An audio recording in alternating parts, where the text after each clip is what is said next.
And to be honest, I had a lot of belief problems. I had a lot of belief system issues. And the only way I solved that was with money. It wasn't motivation. Welcome back, Millionaire University. It's me, Kirsten, for another episode of the podcast. And today I'm joined by Jason Wojo. He has a really interesting zero to hero story where he's gone from flipping Pokemon cards as a side hustle to building a very successful digital marketing agency, helping people build optimized offers that they can scale with ads. Jason is going deep with us to help us understand what really creates a qualified, high-selling offer. A lot of times people think if you just turn on ads that you're going to have massive success, make millions of dollars, when in reality what he's found with his digital marketing agency, specifically with ads, is that there are so many other elements that are required to be successful. And they do a really deep dive and help us understand what we need to be looking for if we're trying to have the same success. Jason's going to share with us the critical shift moving from solopreneurship to building a team and a full functioning agency. So if you're in this position where you're trying to understand how I can take this thing that I've started to build, I've started to utilize a skill, how do I turn this into a multiple seven-figure business, bringing other people into the operation, and what does scaling really look like? That's going to be broken down for you today on this episode. So without further delay, let's hear from the amazing Jason Wojo. Welcome back, Millionaire University. I've got Jason Wojo here joining me today, and we're going to blow your minds talking all about ads, ad agencies, what you need to know, what they might be lying to you about. Thanks for coming on and just being willing to share all the knowledge that I know you're going to impart with our audience. Thank you for having me. I'm really excited for this. Absolutely. So why don't you give us a background? You're somebody who runs a very successful marketing firm. So talk about where you started and how we got to that point. Yeah. So I started my journey about 5.5, 6 years ago. I was in college. I was in culinary school. I hated school. I was very rebellious. I hated being told what to do. I wind up dropping out of culinary school and I was flipping Pokemon cards on eBay. And that's where I started getting like some of the online space, like not like marketing, but like online stuff. And I was flipping my Pokemon cards because I was a broke college student. I needed money and I couldn't keep any jobs that I had. I literally had 3 jobs, got fired for every single one. I just like could not stand authority. I hated it. So I went back home, moved in with my parents, went to business school. I was there for 3 years back in Newburgh, New York. And that's when I was doing an internship at a financial firm for doing a website revamp. And while I was there, I was getting a lot into like website plugins, all this stuff. And as you go down that rabbit hole, you just find videos from guys like Ty Lopez, Tony Robbins, all these guys. So I found Ty Lopez's course for $9.97. It was an SMA course and I bought it. And it was about like pitching local businesses, doing 7-day free trials. I did that for about 1.5 years. I had about 12 clients. Yes, that doesn't sound like a lot after 1.5 years. I took the route that most entrepreneurs do, which is, hey, I'm just getting off the ground. I don't want to invest my money. I'm scared to spend money and invest in my knowledge. I think I could do it all on my own. Yeah, that was wrong. So 10 to 12 clients. I was making like maybe $2,500, $3,000 a month. These were not expensive retainers because I had a massive money block back then. I thought that charging $200 a month was fine. Definitely not right. So I was doing that. I was getting out of school soon. And that's when I met one of my first mentors. His name was Greg Berry. And Greg Berry owned a clothing brand. And I was making a lot of videos on Instagram at the time, a lot of videos on IG, just like motivational videos. Like, hey, if you're in college, like screw college, blah, blah, blah. So I made these videos and they found my, Instagram. They sent me a bunch of clothes for free. It's like one of my first influencer deals, I guess. I don't really call it a deal, but just whatever. Yeah. Sent me a bunch of clothes. I made videos with it. And Greg texts me back. He's like, yo, dude, these videos outperformed all of our ads. I'm like, ads? What are you talking about? So then he's like, hey, meet me for lunch in Connecticut. I lived in New York at the time. So I went to Connecticut, had lunch with him. And he's like, yeah, dude, like, I want to show you what we're doing with Facebook ads. Like, we're running your videos. We're spending $2,000. And I'm like, $2,000 a year? He's like, no, a day. And I was like, a day? Like, that was a huge money block moment for me because that's also the same day where I had another money block around like ordering add-ons at restaurants. We were at this restaurant and I was like, I'm going to get a Caesar salad. And the guy's like, do you want to add chicken? And I was like, is it extra? And Greg's like, dude, just get the damn chicken. Like, I got you. It's all good. I was so like, I had that money block where I wouldn't get chicken on a salad because it costed $8 more. And, he was sitting down with me, just teaching all the stuff that we're doing. He's like, dude, I want to hire you. Like, I want to fly you around the country and have you make all these videos and we'll pay you. I was like, oh, sick, dude. What could you guys pay? He's like, I'll give you $4,000 a month. I was like, $4,000 a month? I was like, what the hell's going on right now? I thought it was a joke. I was like, it's got to be a scam. So I'm eating lunch with him. I felt really uncomfortable because I didn't really realize like $4,000 to me was a lot. I was making $800 a month. at my job and then flipping Pokemon cards. So making another $4,000 a month, like literally changed my life completely. Like I went from eating McDonald's to finally being able to eat Olive Garden. So it was crazy. So Wow. I'm driving him back to the mall because his kids were across the road at this mall, and my wife and the kids, I'm still friends with them this very day. Drop them off. And as I'm dropping them off, my phone went off. I was like, oh, like I'm going to look at this. It was a PayPal for $4,000. I was like, bro, what the hell? So I thought this was so like weird. I was like, what is going on right now? So I do that. I'm like shaking as I'm shaking his hand as he's leaving because I'm like scared. I was very introverted, very socially awkward. Shake his hand, he leaves, and I'm driving home. And like, when I tell you, when you get really mad at something and your veins like pop out of your arm, like the whole ride home, I was on an absolute high. It was crazy. Like I literally had to pull over at some point because I was shaking and I had a sugar rush. It was insane. Wow. So when I'm getting home, I tell my parents, hey, I just got paid $4,000. And they're like, what? Like my mom didn't even make $4,000 a month. Like my dad did, but like my mom didn't. So I was making more money than my mom and I was 19. Wow. And it was this thing where I completely lost belief in what we were told and like all these things about school because my mom was a part-time college professor. I made more money than her and I was in college. I was like, wait, what am I doing right now? So it's so weird. So then I wound up like saving money for the next year working with Greg because we took that company from 0 to 21,436 paying customers. And we also had a $37 a month paying subscription. That's where I learned about active campaign, ClickFunnels, upsells, downsells, all this stuff. Wind up scaling that. We did well over like $1.4 million. It was just t-shirt, free plus shipping offers. So like, yeah, 21,000 customers is a lot, but it was low ticket stuff. So we did that. We also had a pin funnel, which was like a webinar. And we were selling $500 courses on an automated webinar, which back then was so much easier than it is now. Oh yeah. And we scaled that to $1 million. And then he's decided to shut the company down. He sold it. And then me and my friend Troy, who we worked together there, we went out on our own. And then I moved to Orlando, Florida, because I was like, hey, like I hate New York. Taxes are too high. Living expenses are too high. I'm going to go somewhere where there's palm trees and it's nice. So I was like, all right, we're going to go to Orlando. This is the cheapest place in Florida to live. Personally, it was nice too. Orlando's not bad. Yeah. So moved there. And then I started just growing the agency. And that was it. And then now we're here. So I just forced myself I lived in a college like house in the corner in a room. And I just grinded for years. And that was it. Now we're here. Wow. Okay. Well, I want to talk about that leap from $800 to the 4,000. It seems like everything from that point, once you realized what was possible, skyrocketed from there. And you probably never looked back to thinking 800 would ever be sufficient for your time. And I know every entrepreneur has to hit that aha moment. We're like, wait, we're not talking about small numbers here. And even now you're probably like $4,000 a month. Man, he got a good deal. I could have gotten this, he should have been paying me more, but it sounds like you guys went on to build something really, really big together, which is awesome. And you learned by doing, which is how most of us have to do that, right? Yeah. I mean, the other thing too is just like, I had to get past all my beliefs. I feel like it's funny because we run so many events and we get entrepreneurs inside of a room and I'm like, hey, they just want to learn tactical stuff. And I'm like, you know what I realized? Like, here's the sad part about the world is that they don't want tactical. They don't. They just want motivation. Yep. And I was like, this is so sad. This is so sad because like the tactical stuff is what makes the money. And to be honest, I had a lot of belief problems. I had a lot of belief system issues. And the only way I solved that was with money. It wasn't motivation. I was like, hey, if I just make more money, I'll solve my problems, which worked to some extent. Now I have other problems. It's just interesting because like all the marketing stuff is cool, but people won't grasp what I'm saying unless they're motivated to care. If they're not motivated to care, then the inaction is what and also distractions. Yeah. There's people who will watch a ton of podcasts. They'll watch this, get motivated for 8 minutes. Then they'll walk outside.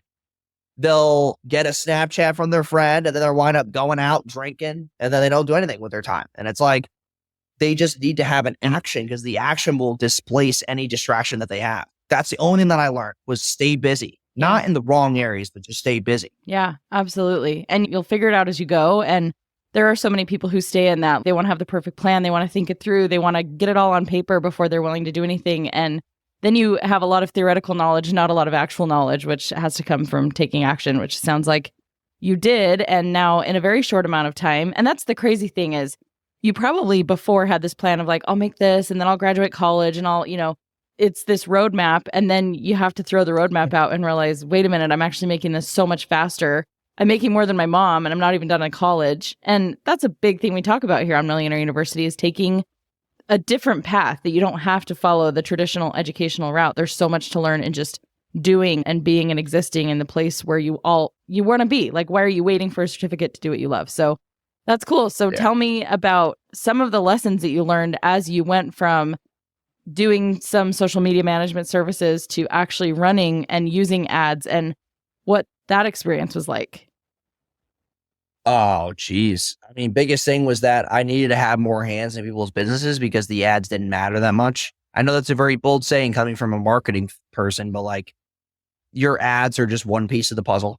I realized that offers were a thing. And I realized that landing pages and copywriting were a thing. I realized that offer stacks and infatuations and upsells and KPIs and take rates and sales teams and lead nurture and all these things were way more important than ads. And after maybe like a year and a half running ads for local businesses, I realized that the reason why clients were leaving when I was a year in was because I didn't do anything else for them. I just ran their ads. And I would get them leads and they're like, oh, these leads suck. We're done. I'm like, wait, bro, what are you talking about? The leads are not bad. Oh, but my guys called them. How fast? Oh, we called them the next morning. Okay, well, that's why. You're supposed to call them right away. Oh, we don't have the systems for that. Okay, cool. So you hate money. Sick. Well, at least we got that out of the way. So it's like this thing where I realized that the ads were just exposing problems that the business owners had to solve. Like, ads is literally like this give or take thing. Ads will explode your business if you have the right systems and processes, but it will make your business feel like crap if you can't close anybody. So it's just a give and take relationship. And I had to realize that I had to build out better skill sets and have teams for these things. Like, now we have a CRM team, we have an offer team, we have a copy team, we have a landing page team, we have all these teams so that when a client's like, yeah, my show rates are down. All right, cool. Plug them in. Yeah. Like, it's a problem that we can solve. Mm-hmm. Well, and I think there's two issues there, right? You mentioned that you didn't make yourself irreplaceable. It was just doing one service. And I know as an entrepreneur myself, my husband and I have run into this time and time again where we want to just focus and niche down on this one thing. But then you get into it and you're like, oh, but you didn't even build the offer correctly, or you don't even understand your messaging. And we have to go almost back to the beginning when they just think, if I just turn on some ads, that will fix it, or that will make me more money. When, like you said, it's going to go either way. It's either going to make you feel worse because you're going to lose money, or it's, So what are some of the things that you guys do differently? What's the typical flow when somebody comes in, wants to hire somebody, hires an ad agency, and they just, here, take my money, fix my problem. And then what do you guys do differently? Yeah. So the biggest thing that we've seen is ad agencies that have a lot of churn. They do the whole like, hey, pay us and we'll launch your ads as fast as possible. Here's the problem. You launch your ads fast because you're sufficing the problem of impatience. And business owners who don't have patience are reasons why they don't make 7-8 figures. There's a reason why they don't make that amount of money. When I talk to 7-8 figure, 9-figure entrepreneurs, the question is never how fast are you going to launch me? The questions are, hey, what do you need from us? Two completely different allocations of questions. Okay. What we do differently is we focus on 4 really important parts. Number 1, when you come in, we have a whole week just dedicated to your offer. And some people don't like that. And some people do. Some people are like, wait, my ads, what does that do with anything? I'm like, okay, that's why you haven't made money before. Relax.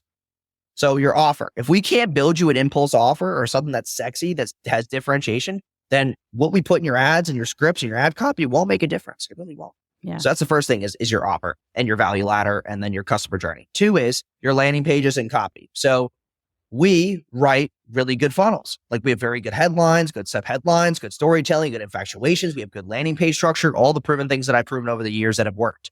And we know if you're an X business, what's the best funnel for you? Is it webinars? Is it VSL? Is it opt in a book? Is it opt in a school community? Is it opt in a Facebook group? Is it like, what is it? What's going to be the best momentum for you? So that's number 2. Number 3 is creative omnipresence. That's with your ads.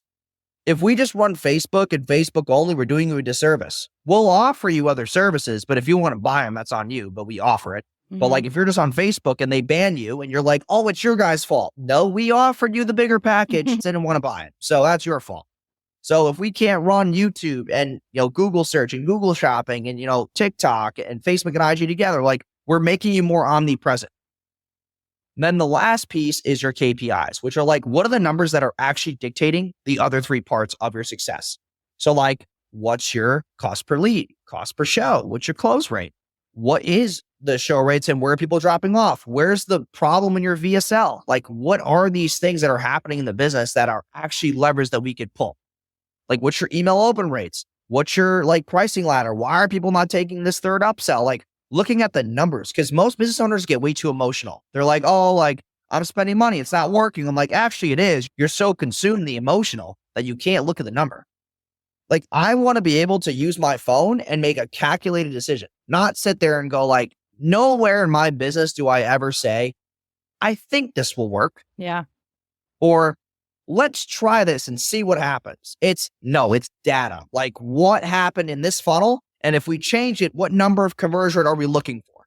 If we change the pricing, what change in conversion rate on the phones are we looking for? Do we care more about revenue per call, or do we care more about show rates? Do we care more about close rate? Or do we care about, do more people take the middle package versus the last one? Like, that's what I care about. I don't care about the ad spend. That's not even the question anymore. Yeah. So people just get too emotional about spending the money. Yeah. And those are what the 4 things are really derived from. Okay. So if I'm at a point in my business where I'm seeing some conversions, I'm doing organic, do you have clients coming to you who are like, I'm burned out, I'm exhausted, I'm looking to scale this, it's converting, but how can I do it without being a slave to my business? What's your opinion on both and where they both fit in? I'll look at organic as a way to prove a concept. Like, and this is always going to be a thing. There's 8 billion people on the planet, and 39 million small businesses are made every single year. The chances of you going organically viral and building a 7-figure business are very small. Like, very, very small. Let's say, right, all this talk about TikTok getting banned right now is like happening. Okay. If TikTok gets banned, half of these influencers are going to have zero income. So they have no business, nothing. So it's like, okay, you just have organic, but you also have to have paid ads that put gas on the fire that you've built with organic. Organic is you proving a concept. And if a business owner is burnt out, it's usually because of 2 things. And this is just the truth. It's that one is that they have a control problem. Okay. They never gave up anything to anybody else because they've been a solopreneur and they enjoy the 80% to 90% margins inside of their business. They enjoy it. They're like, oh, I'm a solopreneur. I make 30 grand a month. I pocket 26. I'm chilling. Okay, cool.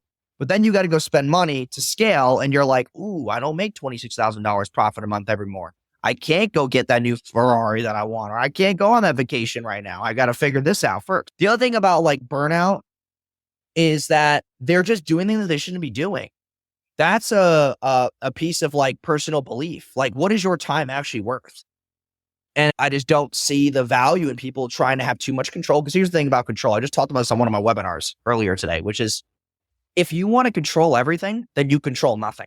Yeah. If you want to wear all the hats, then wear all the hats, but be exhausted and make less money. Is it really worth it to you to make 30 grand a month and pocket 25, or to make 50 and pocket 20, but be happy? It doesn't add up in my head. And I'm like, why do we not think about these things? Yeah. When I was a solopreneur, I was pocketing 140,000 a month, probably close to that. I was paying a lot in taxes, but when I built a team, now we have 52 people, we do very well. Yeah. And I pocket way more now, but it's this thing where I had to duplicate myself and be a leader. If you're having problems with burnouts, that was the second thing, by the way. I know I'm ranting, but No, the you're second good. thing is trust.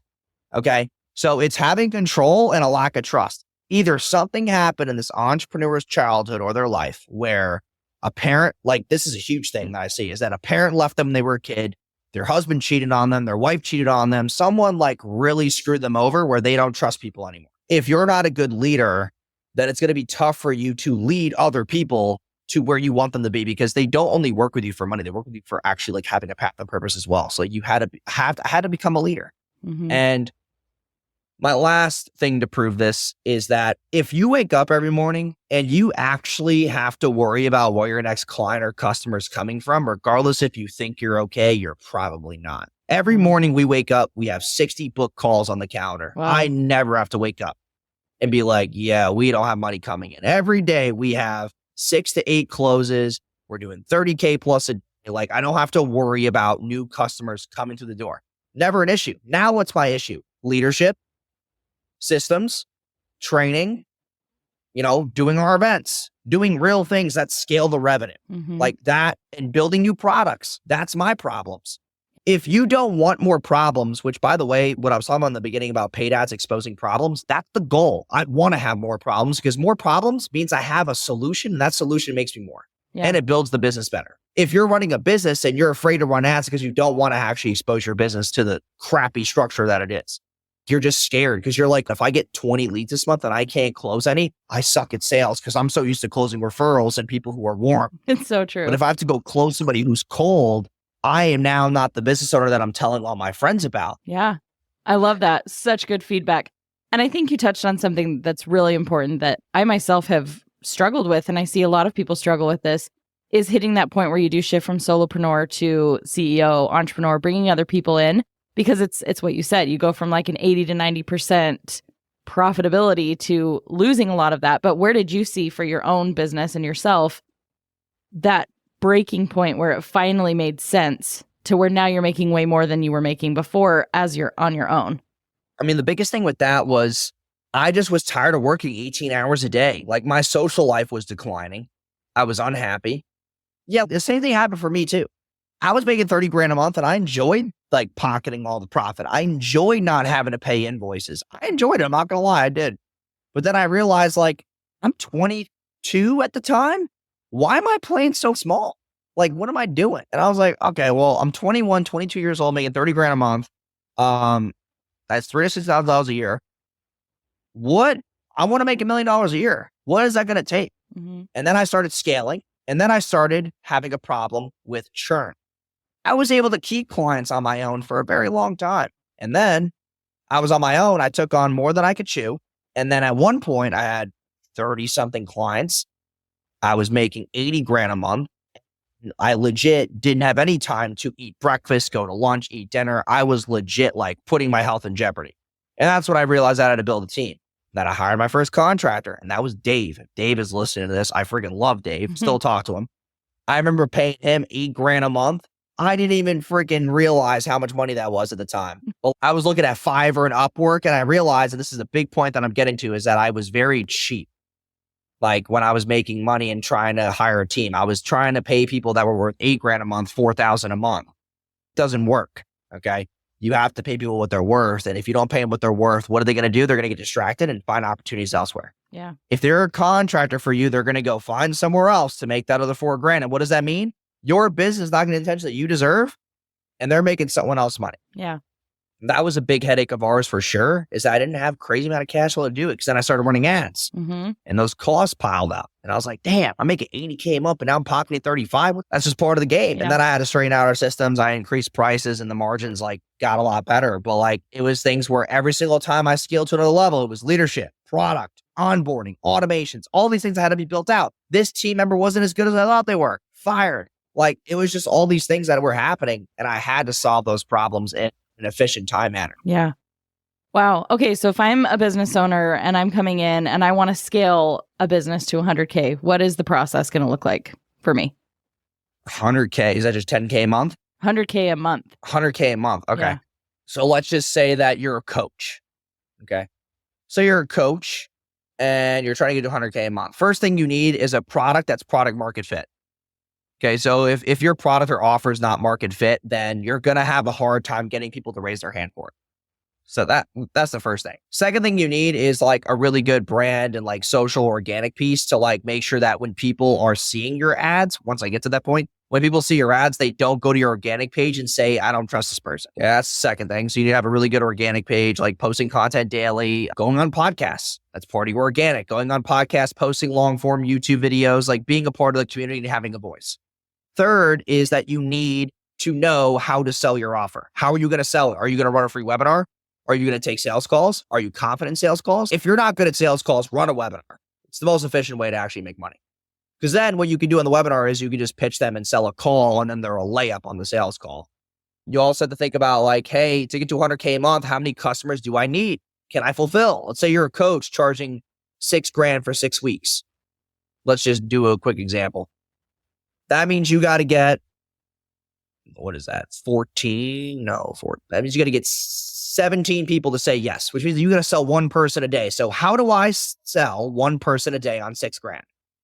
And if I am selling one person a day, that means that I have to take 17 sales calls a week. Well, 17 calls a week, 17 one-on-ones a week is, I could probably do that in 2.5 days. So that means the other 2.5 days, I have to be doing what? Running ads, doing email, doing organic. That's how you would divvy up your time. And then also what you would say is, hey, listen, what if I dropped the price to $4,000, but hired another coach to do it for me so I don't have to do the one-on-ones? Then I could scale further. And at $4,000, I got to get 25 people to say yes. It's one person a day. And if you're running sales calls during the week, that's one person a day during the week to say yes. It's not hard to do if you're running ads. And that's how I build a 100K a month business. I know that I was really quick with that, but like that's how I look at time and just like productivity and the management side of it. And then once you know your CAC, which is your cost to acquire a customer, let's say you're charging $6,000 and you're spending $1,500 to get a customer. Let's just put a number out there. Okay, cool. $1,500 to get a customer. That means that I got to spend 1,500 times 25 days. So I got to spend whatever it is, 40 something thousand dollars. That means that I get to pocket 55,000 a month if I make 100 grand a month. Yeah. And you pay your coach 10 grand a month, you make $45,000 a month and you pocket it. Wow. It sounds so simple when you break it down. It's just, it is math, it's numbers, it's a replicatable strategy. It's crazy because, like now running the business that I've had for so long, like every offer that we run will hit 6 figures in the first month because I know how to build a business from the ground up. But if I tell somebody to do what I'm doing, they're like we just ran the event business, Scale Your Ads. 3 events, first 3 months, we did 900 grand.